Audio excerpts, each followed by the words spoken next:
ایمان والو، تم پر روزے فرض کیے گئے ہیں جیسا کہ تم سے پہلے لوگوں امتوں پر فرض کیے گئے تھے،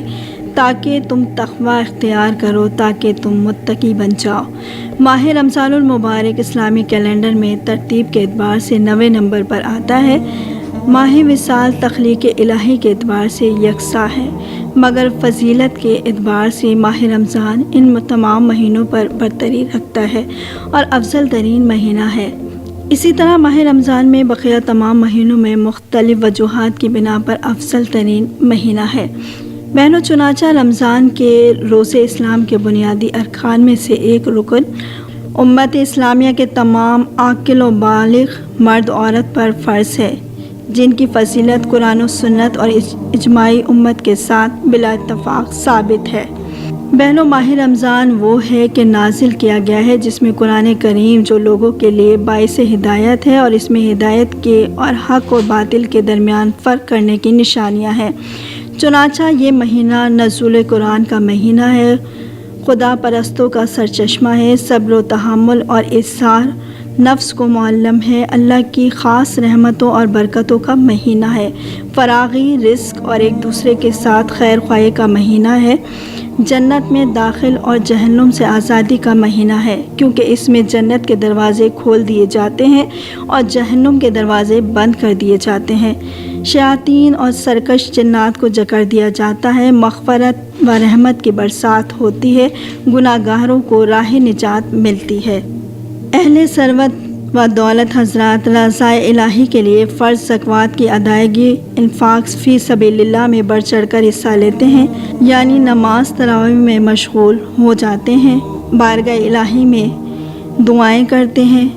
توبہ استغفارات کرتے ہیں اور اپنی بد کرداریوں اور سیاہ کاریوں کو معاف کرا کے جنت نعیم کے مستحق ٹھہرائے جاتے ہیں۔ یہ سب کچھ اس ماہ رمضان کی برکت سے ہوتا ہے۔ بہنوں، رمضان کی پہلی رات میں شیاطین سرکش جن باندھ دیے جاتے ہیں، جہنم سارے دروازے بند کر دیے جاتے ہیں، ان میں سے کوئی ایک دروازہ بھی کھلا نہیں رہنے دیا جاتا ہے،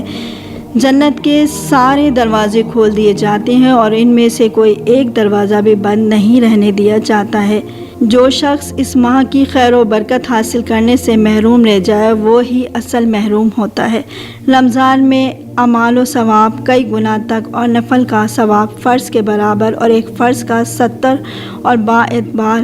اخلاص و نیت 700 گنا تک اور عمرے کا ثواب حج کے برابر کر دیا جاتا ہے۔ بہنوں، جس شخص نے رمضان کے روزے رکھے ایمان اجر و ثواب کے ارادے سے تو اللہ کی راہ سے اللہ کی طرف سے اس کے گزشتہ گناہ معاف کر دیے جاتے ہیں، اور جس نے لیلۃ القدر کا قیام کیا ایمان اور احتساب یعنی اجر و ثواب کی نیت سے تو اس کے گزشتہ گناہ معاف کر دیے جاتے ہیں، یعنی دن کا روزہ رکھنا، رات کو قیام اللیل کی شکل میں تراویح ادا کرنا، آخری عشرے میں اعتکاف کی سنت کو ادا کرتے ہوئے لیلۃ القدر کی فضیلت کو حاصل کرنا اور اختتام رمضان پر صدقہ و فطر کے ذریعے اپنے اعمال کی کمی و کوتاہی کو معاف کروانا صرف اسی ماہ رمضان مبارک کے ساتھ ہی خاص ہے، جو کہ کسی اور ماہ میں ممکن نہیں ہے۔ بہنوں، اس اعتبار سے گویا یہ مہینہ مکمل طور پر رحمت و برکتوں سے بھرپور اور حصول مغفرت اور جنت کا ذریعہ اور جہنم سے آزادی حاصل کرنے کا موقع فراہم کرتا ہے، اور جو ان کے حصول سے محروم رہ گیا حقیقت میں وہ ہر قسم کی بھلائیوں کے حصول سے محروم رہ گیا۔ کوشش یہ کرنی ہے کہ ہم بھرپور اس موقع سے فائدہ اٹھاتے ہوئے کامیابی کی منزل کو حاصل کریں اور محرومیوں سے اپنے آپ کو بچائیں۔